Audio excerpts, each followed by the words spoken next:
Donald Trump acquitted the Russian dictator Putin, and this information shocked not only Americans. After the Department of Justice and FBI closed the Epstein case and prohibited public disclosure of his details, they also banned further investigation of other likely involved individuals. Today, the CIA released another conclusion that clears Donald Trump in yet another case: the Russian interference in the 2016 elections. The United States Central Intelligence Agency, led by Donald Trump's appointee John Ratcliffe, published a report that essentially states there was no Russian interference in the elections aimed at helping Trump win. The case should be closed and forgotten since it's all allegedly fabricated. And this move by the CIA shocked even some Republicans, as it clearly shows that Trump's team is likely covering up absolutely all traces of Donald Trump's first presidential term. My name is Alexei Pechi. It's July 8th today.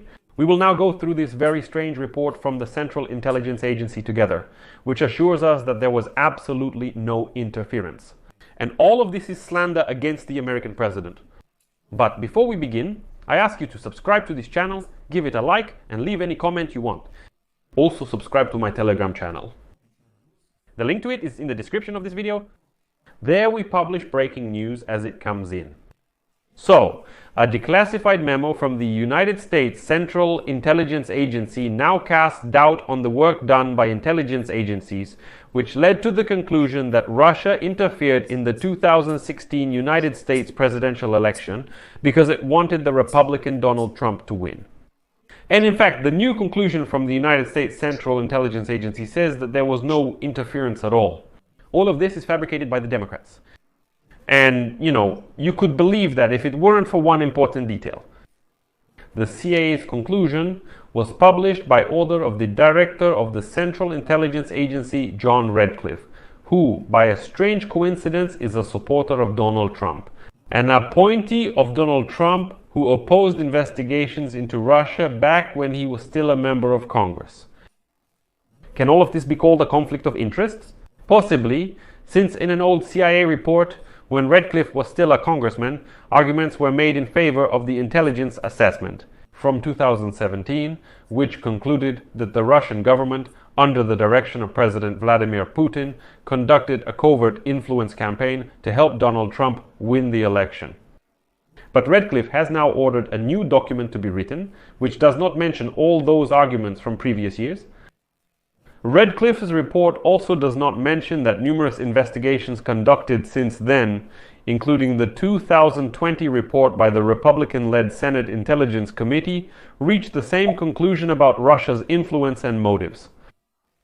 The 8-page document, which is being published by American media, is primarily part of the ongoing efforts by Trump and his close allies, who now lead key government agencies, to revisit the history of the long-concluded investigation into Russia, which led to criminal charges and overshadowed much of his first term, but also created unresolved grievances and contributed to the Republican president's deeply rooted suspicions toward the intelligence community.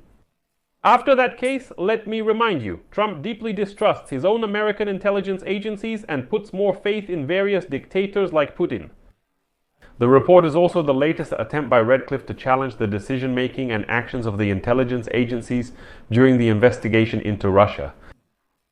Being a staunch supporter of Donald Trump in Congress and aggressively questioning former special counsel Robert Mueller during his testimony in 2019 about Russian interference in the election.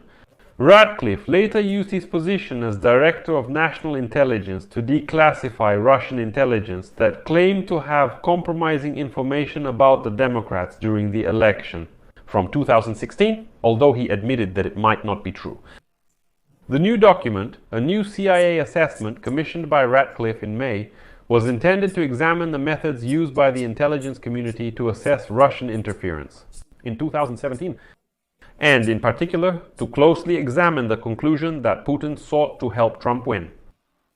The report now draws attention to several so-called anomalies, which the authors believe could have influenced this conclusion, including rushed timelines and reliance on unverified information, such as the Democrat-funded opposition research on Trump's ties to Russia, compiled by former British spy Christopher Steele. The report pays special attention to the inclusion of a two-page summary of the Steele dossier, which contained, quote, obscene and unverified rumors about Trump's ties to Russia as an appendix to the intelligence community assessment. It states that this decision, defended by the FBI, quote, indirectly elevated an unsubstantiated claim to the status of credible corroborating evidence, jeopardizing the analytical integrity of the judgment. But the whole point is that even though Radcliffe accused senior intelligence officials of a politically charged environment that triggered an atypical analytical process, his agency's report does not directly contradict any of the previous intelligence findings. And here we have another very interesting episode. The fact is that Russia's support for Trump was outlined in a number of intelligence reports and in the findings of the Senate Intelligence Committee from August. In 2020, the committee was headed by Senator Marco Rubio, who is now Donald Trump's guest secretary. It was also supported by Mueller, who stated in his 2019 report that Russia interfered on behalf of Donald Trump and that Donald Trump's campaign welcomed such assistance, even if there was not enough evidence to establish a criminal conspiracy. So, does the new report not change any of the main evidence? In fact, it doesn't even consider any of that evidence. It just says that the whole decision was politically motivated. It's best to just forget about it. The only thing the new CIA report could have been meant to do was to support Trump's claim that the investigations into his ties with Russia are part of a democratic hoax. It's important to note here that intelligence agencies regularly prepare reports on their work in order to learn lessons from past operations and investigations. But declassifying assessments and making them public is quite a rare occurrence for intelligence agencies. And then suddenly, Radcliffe announced that he wanted to publish materials on a number of topics that are causing public debate.